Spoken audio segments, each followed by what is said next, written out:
Monetization আসার আগে প্রচুর পরিমাণে ভিডিও আপলোড করতাম, কিন্তু মনিটাইজেশন আসার পর কেন জানি ভিডিও আপলোড করতে ইচ্ছে করে না। যদি ঠিকঠাক মতো ভিডিও আপলোড করতাম তাহলে এতদিনে ব্যাংক অ্যাকাউন্ট ভর্তি হয়ে যেত। কোন কালে কিছু ভিডিও আনলিস্টেড করে রেখে দিয়েছিলাম, সেগুলো এখন যখন ইচ্ছে করে তখন পাবলিশ করি আর কি। এভাবেই চলছে আমার এই চ্যানেলের যাত্রা।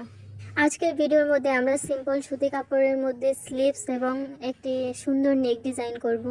সেটার জন্য আমরা স্লিভসের মেন পার্টের সাথে যে পার্টটা জয়েন করছি সেটা এক্সট্রাভাবে কেটে তারপর এখানে একটা লেস অ্যাড করে নিয়েছি। তারপর যে মেন পার্টটা ছিল সেটার সাথে জয়েন্ট করে দিয়েছি। জয়েন্ট করার পর সুন্দর একটা ডিজাইন তৈরি হলো। আর সেই যে লেসটা অ্যাড করলাম, সেই লেসের মেন যে ফেব্রিকটা আছে হাতার, অর্থাৎ স্লিভসের মেন ফেব্রিকের ওপর থেকে আরও একটা সেলাই করে নিচ্ছি যেন এই ডিজাইনটা আরও সুন্দরভাবে সেট আপ হয়ে যায়। এটা হচ্ছে আমাদের স্লিভসের ফাইনাল লুক।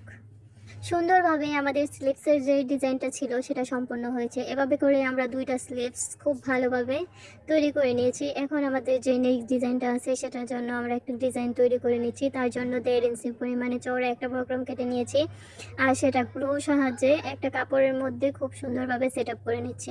এখানে যেহেতু এক্সট্রা সেলাইয়ের প্রয়োজন ছিল, আমরা সেলাই করতে আর চাচ্ছি না এক্সট্রা ঝামেলা নিতে, তাই এখানে গ্লুর সাহায্যে আমরা এই কাপড়টাকে সেট আপ করে নিচ্ছি। চারপাশ থেকে এই কাপড়টা সেট আপ করার পর আমরা এটার চারপাশ থেকে লেস সেট করে নেব খুব সুন্দরভাবে। তাহলে আমাদের এক্সট্রা সেলাই করার আর প্রয়োজন হবে না, আর লেসটাও এদিক সেদিক যাবে না, একদম সুন্দরভাবে সেট আপ হবে আর কি।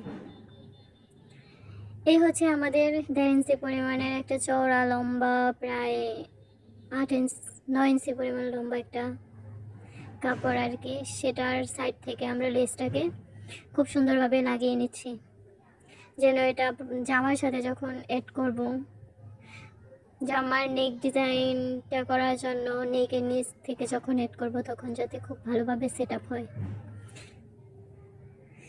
এখানে যদি আমরা এক্সট্রা করে সেলাই করতাম এই কাপড়টা, তাহলে কিন্তু অনেকটা পরিমাণে সেলাই হয়ে যেত আর কি, দুইটা সেলাই বোঝা যেত।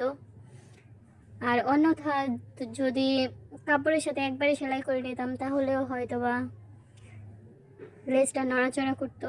তাই আমরা এভাবে গ্লুর সাহায্যে আটকে নিচ্ছি যেন খুব ভালোভাবে সেট আপ হয় আর কি। এই হচ্ছে আমাদের ডিজাইনের ফাইনাল লুকটা।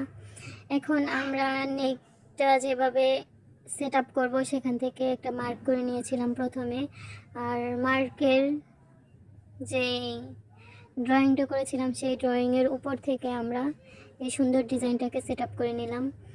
আমি সেলাইয়ের সময় কোনো এক্সট্রা ঝামেলা নিতে চাইনি বলেই কিন্তু গ্লুর সাহায্যে এটা প্রথমে সেট আপ করে নিয়েছি, আর তারপর শুধু এই সেলাইটা করে নিচ্ছি যেন আমার সুবিধা হয় আর কি।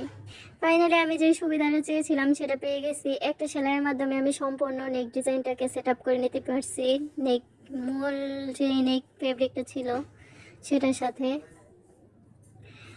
আর আমাদের আজকের ভিডিওটা তৈরি করা কিন্তু খুবই ইজি ছিল, কারণ আমরা প্রথমেই সুন্দর সেট আপটা করে নিয়ে তারপর ভিডিওটা করেছিলাম আর কি।